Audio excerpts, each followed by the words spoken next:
I've spoken to traders who have been successful for 10 years, 20 years, 30 years, and maybe some slightly over. But all of them have said, no matter how long I've been in the market, this feeling of imposter syndrome doesn't go away. In the fact that it might sound irrational, but even though I've made the profit for so long, I feel like maybe it was a lucky period, maybe it can go away, maybe it could break. Did this feeling ever go away for you, imposter syndrome? I don't think so, because I don't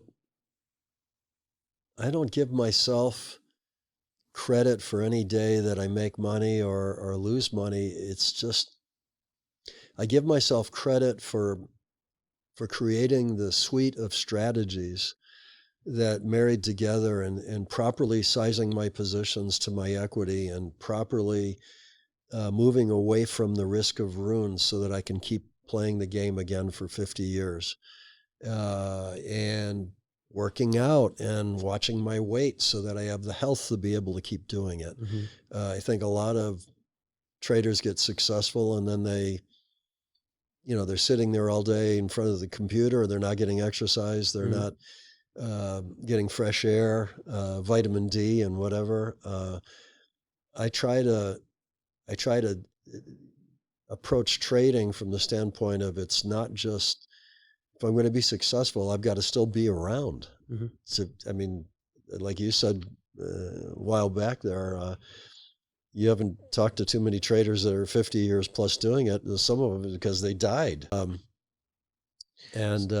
think approaching it from nutrition, good sleep, managing stressors, managing balance, being self-aware, watching your exposure by proper position sizing, being able to support yourself either with computers or additional backups.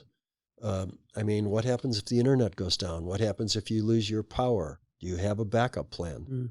We used to run our entire company from a backup location once a year just to practice doing it. How many traders do you know that do that? Yeah, we're talking about longevity. And when I read Naval Ravikant's book, he basically speaks about how it's a hierarchy where you're paid for your time. It's usually an employee. Then you're paid for your skill and expertise. And therefore, it's usually what you know. And then the top of that is when you're paid for your judgment. But obviously a caveat of that is how mentally sharp you are. So you've kind of mentioned health and the caffeination side and all of these kind of tricks. But what would you say was the key factor to stay mentally sharp, especially over time?